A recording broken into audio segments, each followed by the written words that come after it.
a les literatures contemporànies, tant castellana com catalana. Començo amb el tema del Blasco Ibáñez i acabo, és un tema que es va desenvolupant, i aquí trec algunes idees determinades, algunes coses que penso, i crec francament que és un tema força interessant. Bé, va des de Blasco Ibáñez, per dir-ho així, fins a més o menys l'actualitat. Més o menys l'actualitat. Començo amb el Blasco Ibáñez perquè tenia com es palpa algú. La idea és que, explico per què hi ha hagut aquesta espècie d'atracció literària de l'Orient.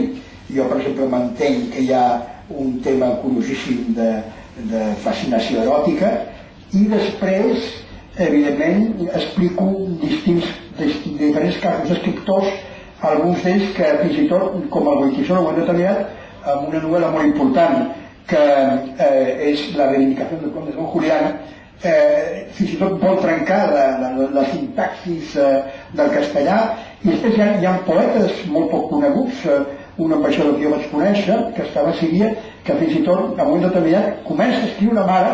És a dir, que hi ha diferents casos d'identificació per raons distintes, sobretot, més que de Turquia, sobretot amb els àrabs.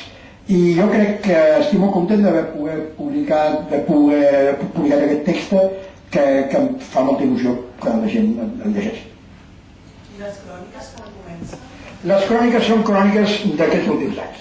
És a dir, aquí hi ha sobretot, per exemple, aquí hi ha cròniques de l'època de l'elecció molt controvertida, de l'elecció del president Ahmadinejad, fins fa 3 mesos. La darrera és del març-abril, just al tancament de l'edició. Sobretot és un llibre que ve el Tomàs, una selecció del que ell ha anat fent a l'avantguàrdia, incorporant textos nous i actualitzant. Actualitzant, en molts casos, hi ha cròniques que en el seu moment no podia dir no sé què, que ara sí que ho pot dir. Amb la perspectiva de bastant revisades totes. Revisades d'una manera més temàtica, però no... Sí, jo amb això deixa'm dir que tinc molta... Tu has estat molt amable amb mi, amb l'aspecte que jo crec que he considerat una mica de feina. Ha sigut de bon fer. Molt bé, alguna pregunta? Sí. Parlant de la revolta aquesta ara de la primavera, vostè creu que no us tracta darrere de les classes mitjanes, els estudiants que han anat a la universitat, que han tingut una formació i que es troben ara que no tenen un futur a nivell de la seva formació, una miqueta com el que està passant ara, perquè també molts dels indignats és aquest cas. I això té una base política que es pugui utilitzar o seran superespacialistes que són els que estan més bé? Jo crec que vostè ha donat el clar. Jo crec que d'això té al costat un senyor que coneix molt bé, molt millor que jo, perquè va estar a Túnez, a Líbia, als cinemes de Xaixàs. Jo crec que va fer una crònica molt intel·ligent explicant, per exemple, la importància del tribalisme per veure la situació a Líbia. Jo crec que fonamentalment això, encara que no és únicament això. Jo sí estic també convençut que hi ha unes ganes de treure's les cadenes de sobre. Ara bé, jo crec també, per ara, els símptomes i les coses que anem veient, els resultats van més aviat per on vostè diu. En el cas d'Egipte és molt clar. Jo francament tinc que dir-li que quan jo estava al Caire durant la plaça del Tahrir, jo discutia a vegades amb gent, egipcis vull dir, i jo no tenia ben bé, francament ho tinc a dir, jo no tenia molt bé la seva confiança amb l'Ajacci. Bueno, per mi l'Ajacci, clar, perquè jo he viscut i ells també, no? Com podeu confiar tant en que després a l'Ajacci, clar, aquelles escenes de confraternització i tal i qual, els tancs allà, la gent dormia sota els tancs, sota els tancs, etc. Però com podeu estar tan satisfets i tan segurs que després us tornarà al poder civil, etc. I jo realment no ho entenia i mai m'hi cregut, no? I jo per naturalesa soc antimilitarista, i em van suspendre les milícies universitàries per falta d'esperit militar, que vol que li digui. Però evidentment que no acabo de veure massa clar. I jo parlava de la junta militar a les meves cròniques d'aquella època, i ho segueixo creient. i jo parlava de... jo soc molt valliclanesc i en un determinat vaig parlar de los espadones en Nilo.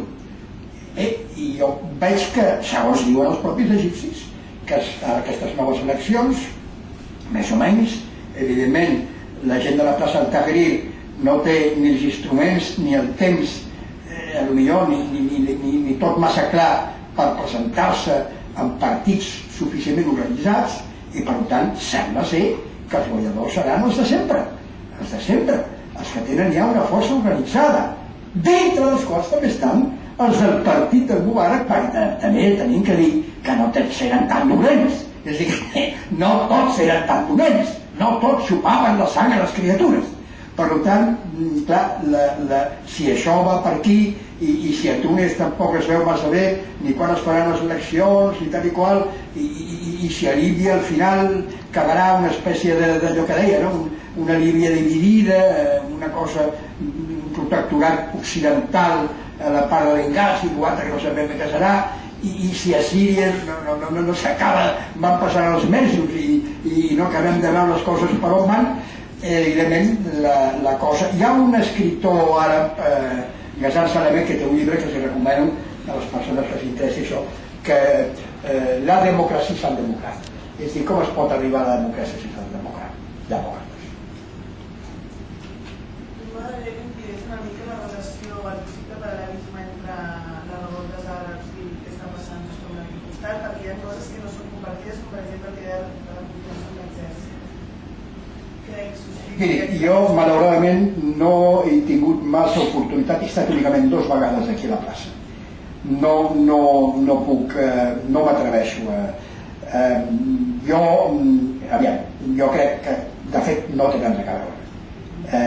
Es tracta de coses molt diferents.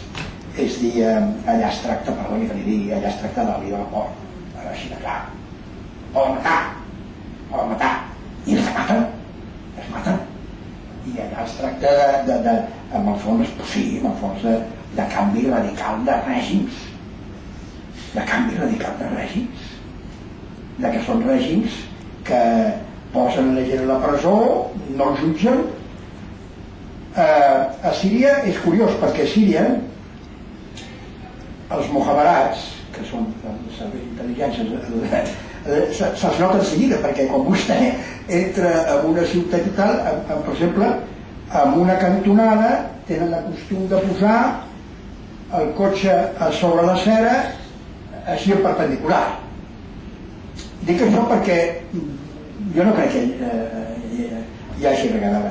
Malgrat tot, aquí he vist coses com, per exemple, una cosa de la bandera palestina, per exemple, l'altre dia vaig estar a Madrid, jo soc jurat del Premi Celio Rodríguez i el senyor Ferran Sales també estava allà, i a Madrid, per exemple, el Polisario té una no sé si ho saben, el Polisario, els del Polisario, els saharauis tenen una tenda. Ara, fora d'això, jo crec que més aviat el tema seria París i la Revolució de Maig, comparar-lo amb les acampades a la plaça del Tahrir o la plaça de la Perla de Magrib, jo també vaig estar allà, i que tenien alguns textos meus. En tot cas, tenim la sort de compartir el mateix catàleg, Tomàs i a Gesell. Veritat, sí, de cert. Una pregunta més. Me gustaría preguntarle qué papel está jugando Europa en Oriente Medio. Porque está claro que Estados Unidos y Oriente Medio tienen relaciones buenas o malas. Aquí el papel que está jugando importante, aquí el papel que evidentemente está jugando de una manera importante es Estados Unidos. Yo creo que el tema donde a mejor, y ya que he hablado de Moratinos, también a modo de ver este hombre que sabe todo esto. A mí, no sé si es la opinión del señor Salinas de Sechas, en el tema de Europa, yo por ejemplo como europeo me siento francamente, como le digo, indignado. Indignado.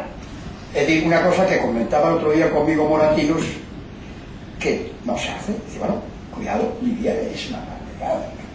Libia es... Entonces, ustedes saben que en estos momentos los africanos, los pueblos africanos que están en el sur de Libia, están diciendo esto. Europa bombardea África, ¿lo sabían? Europa bombardea África, es verdad. Europa está bombardeando África. Bueno, entonces, toda esta cosa de la OTAN y, en fin, sobre todo empezó con Sarkozy, yo veo que el papel que está haciendo concretamente la Unión Europea en Libia, a mí no me parece lo mejor. Y en cuanto al papel en general en Oriente Medio, yo creo que en este momento Europa, además con esta brillantísima jefe de la diplomacia que tenemos, pues está haciendo aquello que los ingleses llaman wait and see, es decir, vamos a esperar y vamos a ver. En una palabra, lamentable. Bueno, explico per què hi ha hagut aquesta espècie d'atracció literària de l'Orient. Jo, per exemple, m'entenc que hi ha un tema curiosíssim de fascinació eròtica, i després, evidentment, explico diferents casos. Un ambaixador que jo vaig conèixer, que estava a Síria, que fins i tot, en un moment determinat, comença a escriure una mare. És a dir, que hi ha diferents casos d'identificació per raons distintes, sobretot, més que de Turquia, sobretot amb els àrabs. I jo crec que estimo que és un tema força interessant. Bé, va des de les primaris, per dir-ho així, fins a més o menys l'actualitat. És a dir, més o menys l'actualitat. Començo amb les primaris perquè tenia com es palpa alguna cosa. La idea és que els escriptors, alguns d'ells que fins i tot, com el Goytisol ho han determinat, amb una novel·la molt important que és La reivindicació del Conde Don Julián, fins i tot vol trencar la sintaxis del castellà, i després hi ha poetes molt poc coneguts a les literatures contemporànies, tant castellana com catalana. Començo amb el tema de Blasco Ibáñez i acabo, és un tema que es va desenvolupant, i aquí trec algunes idees determinades, algunes coses que penso, i crec francament